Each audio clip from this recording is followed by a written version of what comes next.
Excited Utterance, the Evidence and Proof Podcast, episode number 58, James Anderson, the Unrealized Promise of Forensic Science.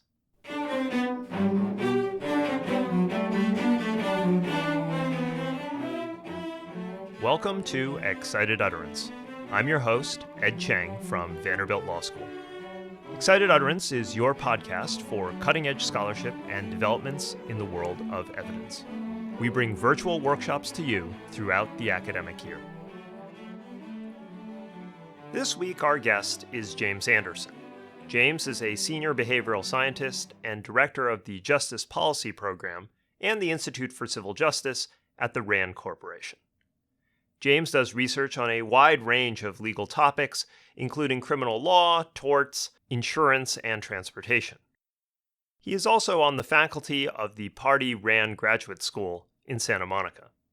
Our podcast today features James's recent article, The Unrealized Promise of Forensic Science, an empirical study of its production and use, which was co-authored with Carl Matthews, Sarah Greathouse, and Amala Voyal-Chari. In it, James and his co-authors tackle a different and often unexplored puzzle of forensic evidence. Much of the recent discussion over forensic evidence has been about its reliability. The concern is that the forensic evidence that we have is not as good as it claims, or not as good as it could be. James takes a different tack. For him, at least when properly done, forensic evidence can provide invaluable critical evidence in a case. After all, it provides an important check on eyewitnesses, which we know are highly fallible sources of information. So here's the puzzle. Forensic evidence is still only being analyzed in a small fraction of cases in which it is available. The question is, why? James will share some thoughts. James, delighted to have you on Excited Utterance. Welcome. Thank you. Before we dive into the article, let me ask you to just take a minute to talk a little bit more broadly about the research that you and your colleagues do at RAND in the Justice Policy Program and the Institute for Civil Justice. Thanks, Ed. So really the mission of RAND is to improve policymaking through research and analysis. And one of the ways we do that in the context of the justice system is through the RAND Justice Policy Program. And in that program, we conduct quite a wide range of research into both the criminal and the civil justice system. On the criminal justice side, the research ranges from virtually really every stage of the criminal justice process, from different policing strategies to trying to reduce crime through environmental design in some cases, through courts, through prosecution offices, through community supervision, through the different correctional approaches, through the effect of education in prison education on recidivism and various outcomes. So there really is a very broad scope of the research we conduct there. Most of it's funded by the National Institute of Justice, but some of it's also funded by the National Science Foundation as well. And then on the civil justice side, similarly, we try to look at a broad range of topics that are of interest to civil justice stakeholders. We have the Institute for Civil Justice Board, who advises us on topics that are particularly salient and sort of emerging in the courts. And again, that sort of ranges from everything from the role of expert evidence on the outcome of civil matters to the effects of different kinds of emerging technology on the way that courts might adjudicate disputes. So there's really kind of a broad range of topics that we have the opportunity to look at. Probably the common denominator is that the research is usually empirical, and we try to gather as much data, and it usually involves multidisciplinary teams because we really sort of feel that that's a kind of a key and unique comparative advantage that RAND can bring to the research enterprise in this area. So what got you interested in this particular facet of forensic evidence? I think one of the more interesting twists in the article is that it focuses on the production of forensic evidence rather than the usual reliability issues. What got you thinking about production? Well, partly I've tried to think a little bit about the criminal justice system as a true system. I was a public defender for 10 years in Philadelphia and saw firsthand a lot of the failures of the criminal justice system and ways in which it didn't work particularly well. And my wife does work in trying to improve the reliability of the medical system to reduce medical errors in a large hospital system. And so what was interesting to me was the juxtaposition between this sort of set of analyses that really sort of focused on trying to view the medical system as a system and using a variety of approaches to reduce errors in that way, and the sort of the lack of similar thinking going on in the criminal justice system, where most of the analyses tended to be very siloed and focused on one particular relatively narrow aspect of the system. And there seemed to be a focus on the sort of heroic individual practitioner, be that the Atticus Finch style criminal defense attorney who single-handedly saves the day, or the wise judge who can see through the party's attempts to obscure the truth. And this seemed to be somewhat similar to the kind of thinking that was going on in the medical system 25, 30 years ago. And in that system, there's been a real shift away from a focus on the individual heroic professional towards a much more team-focused approach, a recognition and a focus on developing processes to mitigate the inevitable human errors that occur, and similarly trying to move away from blame finding when errors do occur to trying to, again, fundamentally change the process so that when errors do occur, they don't necessarily affect the outcome. And so this is all somewhat of a roundabout way of getting to answer your question, which was really forensic science seemed like a potentially very important way of creating what's called a decoupling mechanism in the relevant literature, where it's sort of a genuinely independent check and an independent process that doesn't necessarily rely on the exact same individual professionals that the rest of the criminal process does. And so in that way, it at least has the theoretical promise of providing some sort of truly independent way of improving the accuracy of the criminal justice process. So for your study, you looked at 5 different jurisdictions, all with basically different crime lab structures. What were the jurisdictions and what kind of data did you collect on the jurisdictions to study the process of production? Yeah. So we looked at San Antonio, Sedgwick County, Kansas, in Wichita, Sacramento County in California, Allegheny County, Pennsylvania, where Pittsburgh is, and King County, Washington, where Seattle is. And we collected in those counties information about 1,000 or almost 1,000 cases in 5 categories of types of crime: murder, rape, aggravated assault, robbery, and burglaries. And our goal was to really try to understand the effect of forensic science on the outcome of these cases. And in addition to the quantitative data, you also conducted some interviews and you also did an attorney survey. So there was a lot of different facets to the data collection process. There was. In retrospect, it's possible we bit off more than we could chew, and it was somewhat of a struggle to try to weave a coherent narrative out of the disparate elements. But our hope is that, and certainly it's been my experience, that sometimes when you have multiple complementary studies, you can tell a more complete or a more interesting story than if you just have a single study. Now, I'll tell you, if you asked me before the article what was the rate at which I thought forensic evidence was collected and analyzed in these kinds of major felonies, I would have thought it to be quite high, almost routine. But that's not actually what you found, right?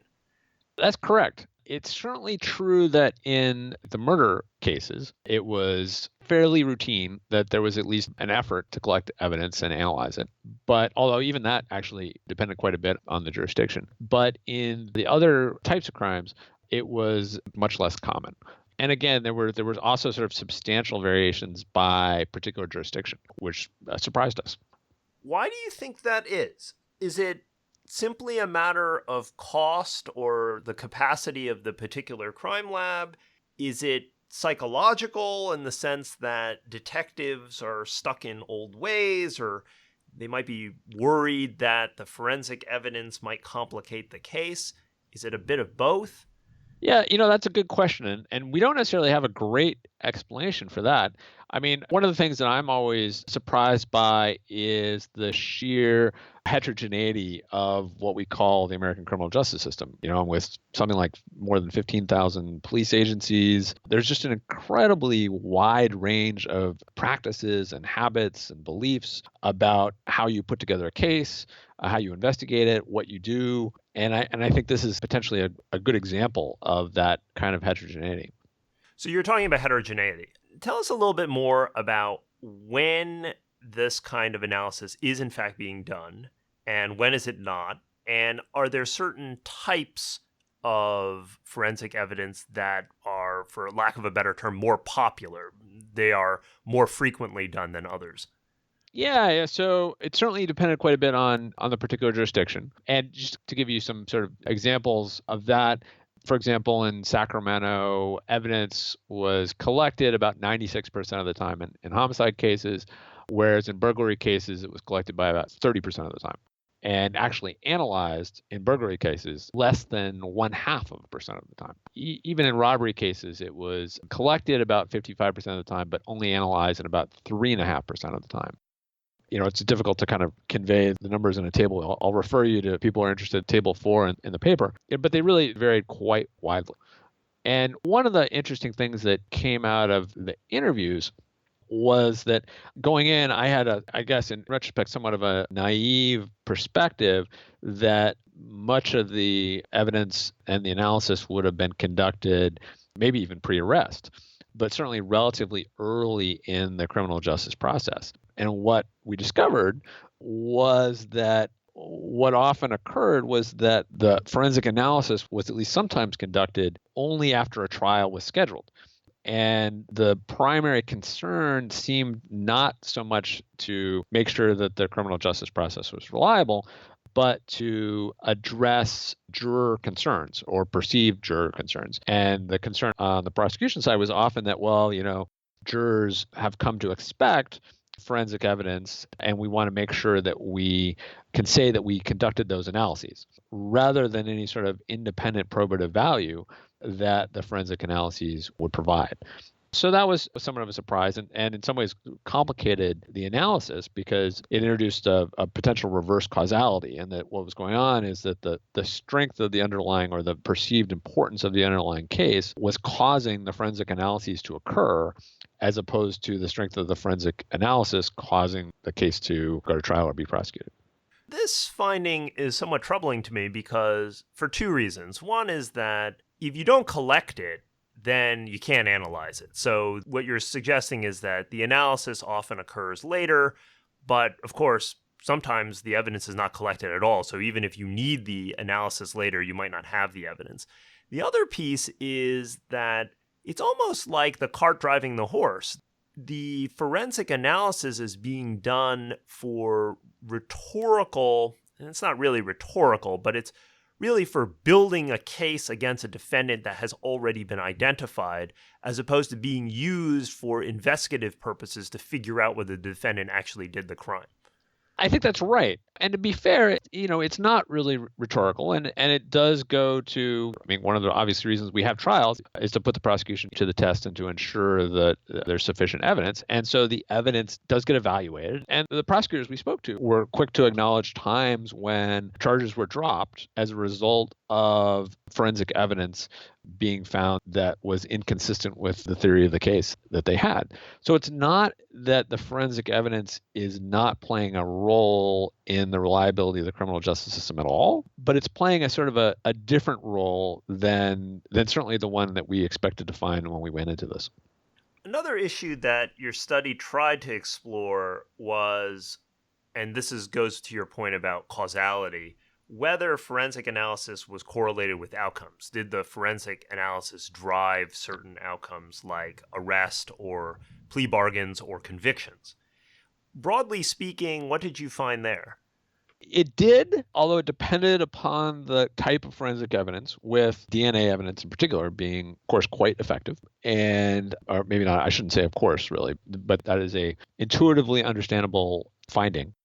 We also found that forensic evidence did affect plea bargaining, because of the reverse causality issue and the question as to whether the fact that it was proceeding in the criminal justice system was driving the forensic analysis rather than the other way around, made interpretation of some of the results trickier. You couldn't simply assume that the causal error was leading from the forensic science to the criminal proceeding. That was not true in the experimental survey that we conducted, where we recruited and I don't have the number off the top of my head, but a good-sized sample of defense attorneys and prosecutors and presented hypothetical cases to them and asked them questions about the kinds of plea bargains they would offer and the kinds of plea bargains they would recommend that their clients would accept.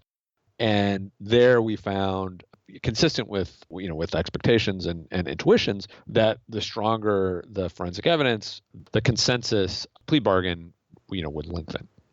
So I'd like to step back for a minute and talk about some of the broader implications to your study.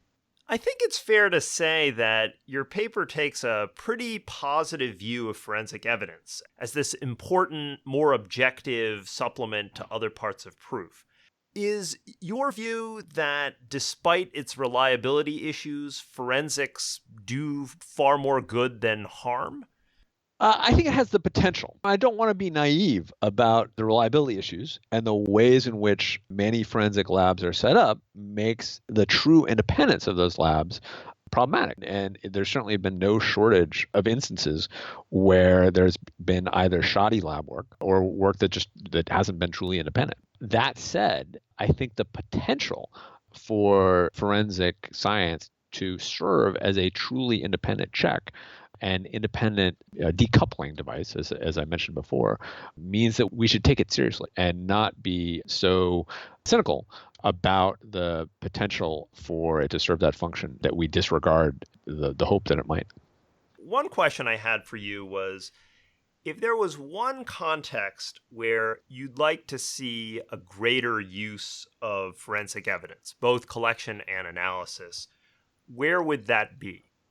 That's a good question. I don't have a terrific answer to that.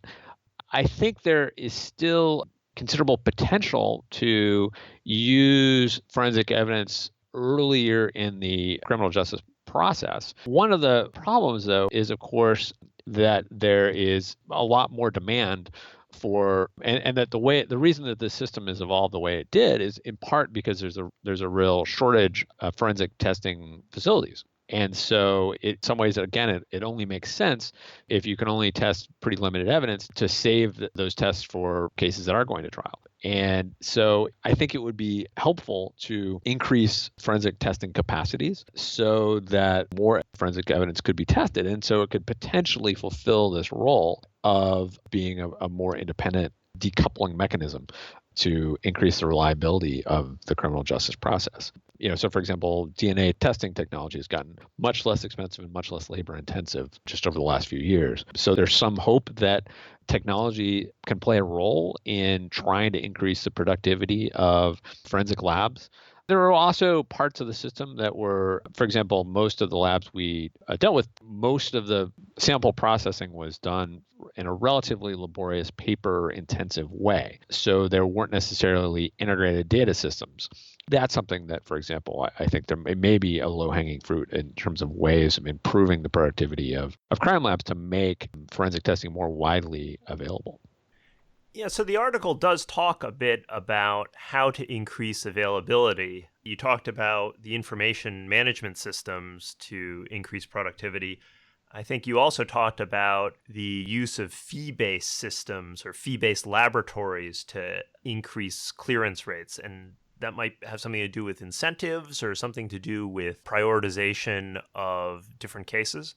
Yeah, no, that's exactly right. I don't think we are drawing any non-obvious economic conclusions, but fees seem like a potentially useful way of creating the appropriate prioritization of the right cases.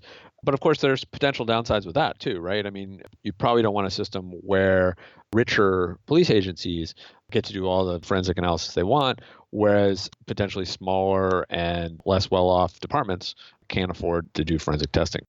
And that's something we haven't really had a chance to think through very thoroughly. But some more analysis and thinking about the best institutional mechanisms to facilitate forensic testing in the best way possible would potentially be useful.